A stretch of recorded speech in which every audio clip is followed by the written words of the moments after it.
Hello, my name is Jared Lake, and I did a report on Alcoholics Anonymous.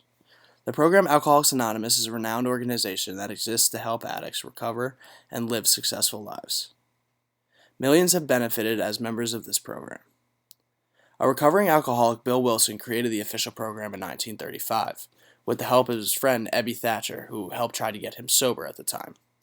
He was part of a religious movement called the Oxford Group, which truly believed that Christianity was the way to become sober. Dr. William Duncan Silkworth of Towns Hospital in New York City also inspired Wilson. With the help of the two individuals and a newfound adoration for God, Wilson became sober. The program Alcoholics Anonymous is still deeply rooted into Christianity. It calls its members to turn their lives over to God and become devoted to meditation and prayer.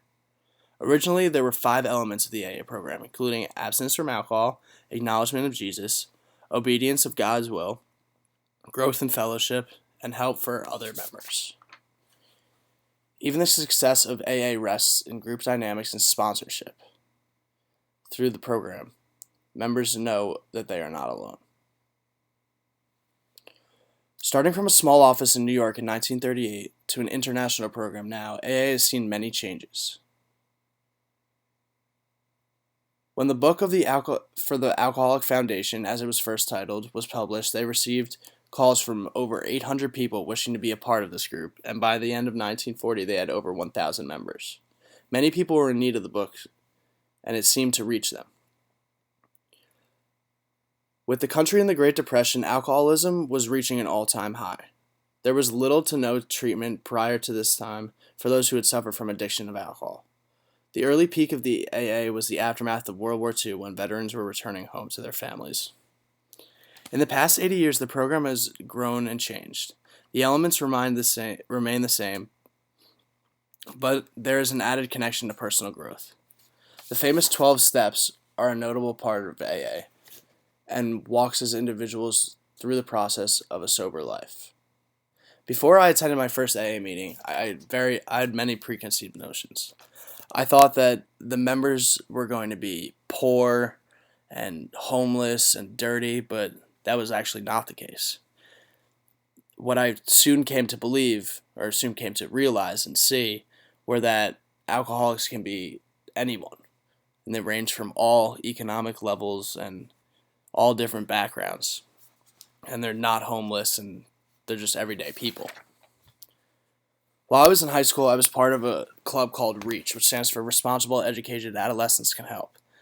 This club participated in service opportunities, especially community service.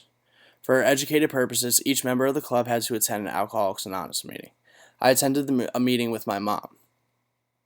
The meeting took place at a local hospital. The room was in a conference room on the first floor.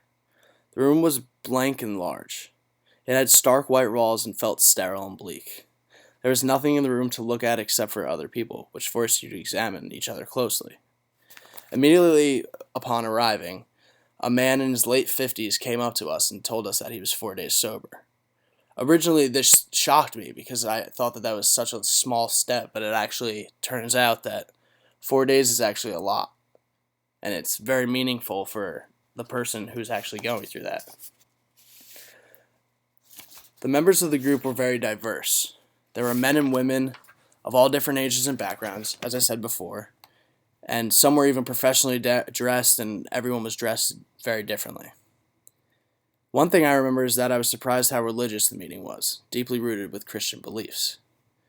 This specific meeting had a theme in which members shared the importance of his or her sponsor to them, because that is very meaningful within the program. In choosing the topic for my field of study of this course, I instinctively remembered this experience. I noticed that all the members were very diverse. The first person that spoke in the meeting was a woman, a mother in her late 30s, who spoke of the time that she got pulled over with 3 children in the car and received a DWI and a felony charge, which shocked me a lot because you can't see an alcoholic because they look like everyday people. It's a disease that they are suffering from, and they don't see an out. Moreover, the first woman also spoke of how her husband had given her an ultimatum. Either she got help and get involved in AA, or he would take the children. She struggled with the choice but ultimately chose to seek help, thank God. I was interested in, and surprised to hear that many others became members voluntarily, and a lot of others became members because of their family giving them ultimatums like the same. After the first meeting, my eyes were opened in a new way. As a 19-year-old college student, I feel extremely privileged with the life I have. I was born into an upper middle class family in suburban New Jersey. I was able to attend excellent public schools throughout my childhood. I was free to practice my Jewish faith with my family. In the community, I was in the majority as a white American boy. In addition to practicing my faith, my family and I have also traveled freely. As I applied to college, I was privileged enough to have many options for college.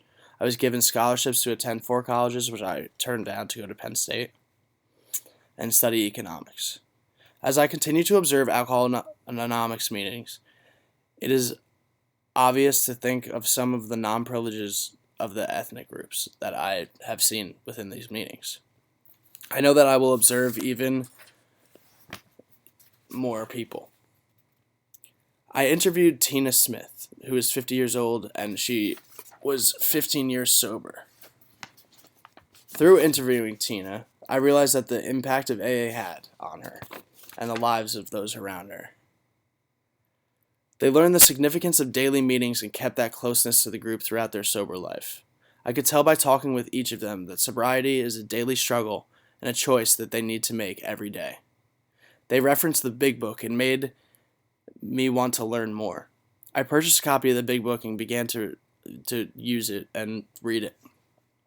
It is full of knowledge and advice for recovering addicts, and it's actually very, very interesting. Ultimately, at the conclusion of my fieldwork experience, I felt very different than what I had started with feeling, and from how I felt from my first meetings in high school. I finally was able to separate the person and the disease and see that these people had families and lives before and after their addictions. I realized the great success of Alcoholics Anonymous program. I learned so much from the program and some lessons I will use in my own life. I will remember not to judge people too quickly, to be understanding of one's faults, not to criticize one's shortcomings, and perhaps most importantly to admit to my own mistakes and never give up.